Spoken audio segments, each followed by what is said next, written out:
Hello, my name is Boots Allen, and today I'm tying for you a shrimp pattern. It's called a My shrimp.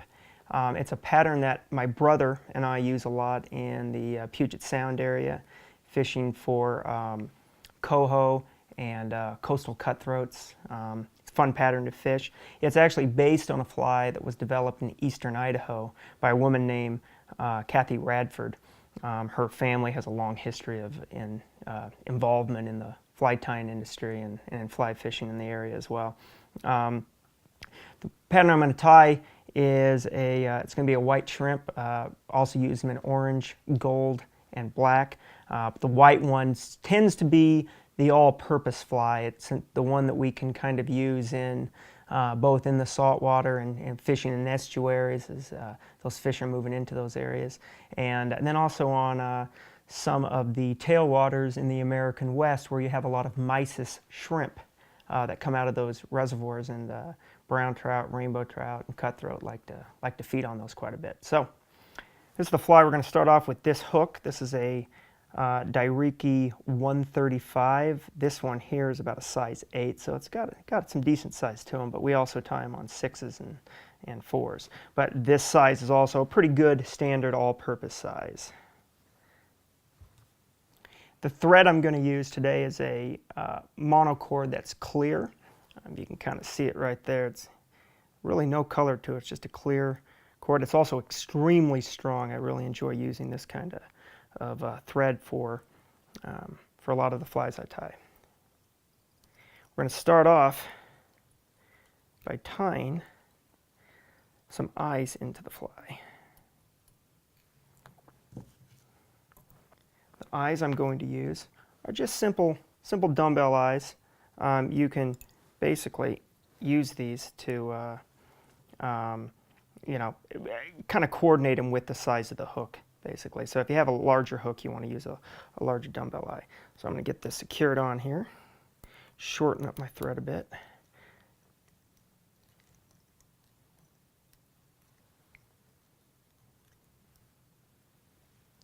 And I'm going to figure eight this. You might notice that what I did was I tied it to the top of the fly and then spun it around. It's a lot easier that way. Well, there are all kinds of ways you can do that. So that gets the eye secured. You're going to notice this is a pretty quick fly. You can get this thing tied on pretty fast. Next thing is get the antenna tied on. The antenna I'm going to use silly legs. This is a pearlescent silly leg that I'm going to use. It's a kind of material that I use with different types of streamers. It's kind of a variant kind of rubber legs. But this is what we're going to use for the antennas. I'm going to cut off 2 strips of those and get them tied on there pretty easily.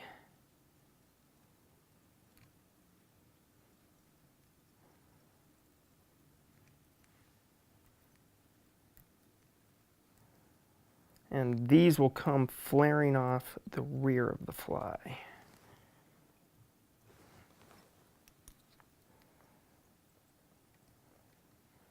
And we're just going to trim these down to a more manageable, realistic length. Something like that should work. And ideally you want them kind of just being parallel to each other. So we have those secured. You can kind of see it, this clear monocord. This is really fine stuff, but again, it has a lot of good strength to it. Next thing I'm going to do is tie in the body material, and this is called Pearl Diamond Braid. This particular brand just comes from Orvis, but just about everybody out there. Wapsi produces this, Rainey's, Umpqua has a version of this as well, and just a nice braided type of body material.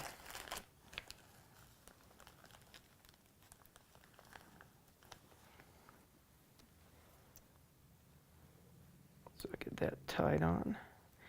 And I'm going to now only secure this material that I'm starting to build up back here just with a few wraps, because you can get to a point where you'll start building your wraps up against those dumbbell eyes, and then you can't bring a lot of that material over and you end up covering it.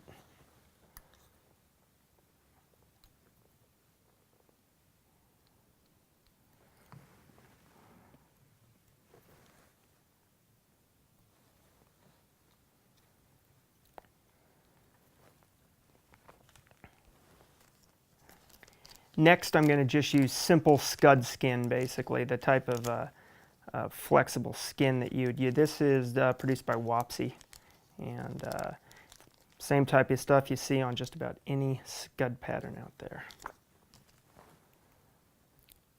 Sometimes it comes in a variety of colors, but it's always translucent. It always has kind of that clear veneer to it that you can actually see through.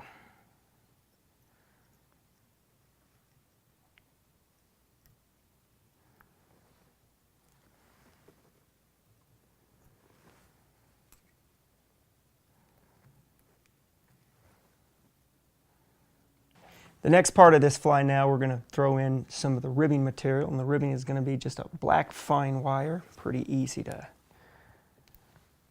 throw on there. And again, you can kind of coordinate this, the fineness of your black wire to the size of your fly, and this is about perfectly matched for this size 8 hook.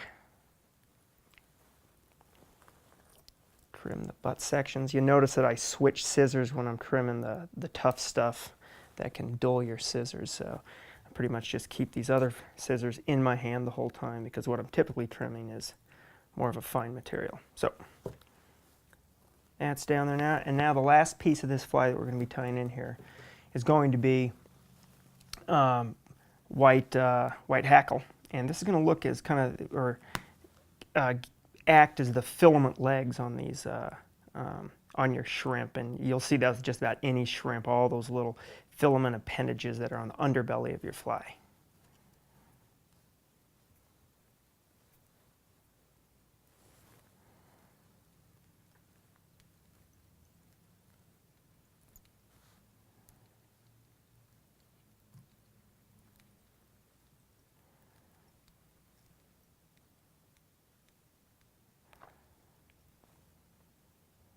That should finish us off right there. And so now we're going to begin to bring all of this material forward. I'm going to start off with the body material. And I'm just going to figure eight this around the fly.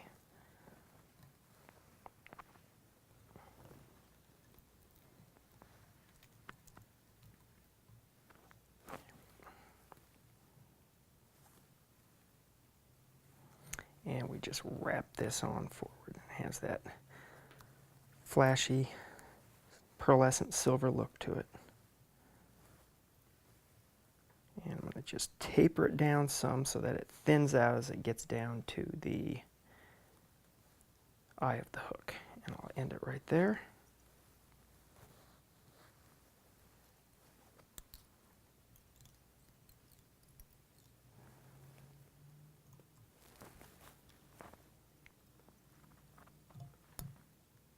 That's what we're looking for.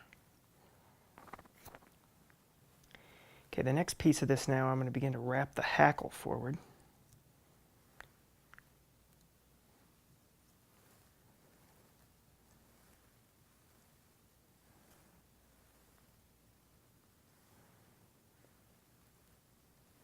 Five to 6 turns generally, depending on the size of your fly.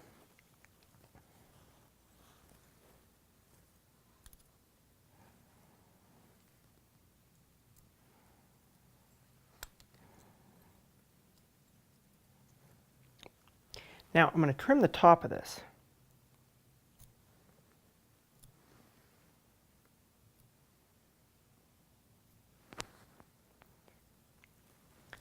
Now to keep the scud skin adhered to the back of that fly, I'm going to now use some super glue, Zap-A-Gap basically, along the back of that fly, and that will also help kind of secure that hackle, but it will really help with that scud skin. I'm just going to apply it pretty conservatively, nothing big.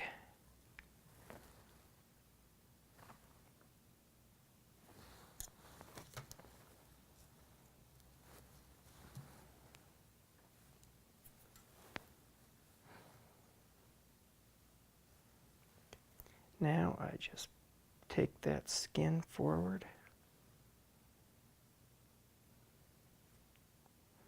Give it a bit of a yank.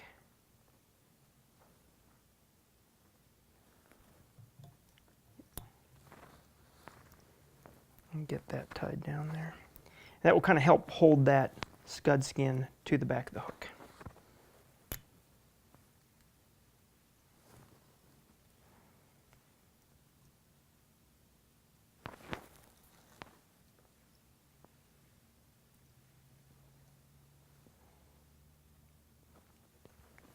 Now I'm going to wrap the ribbing material, which is basically the black wire. I'm going to wrap that counter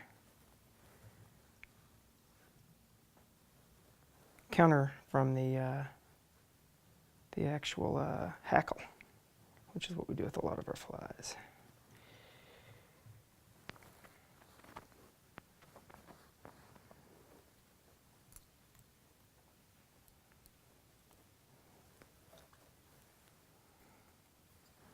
Get that trim.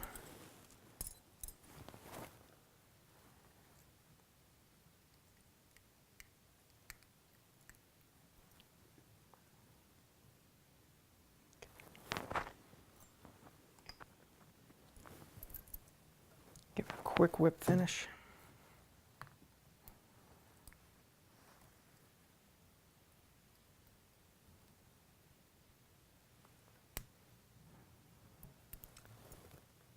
And with this fine thread, I do like to add some head cement to it as well, this clear stuff.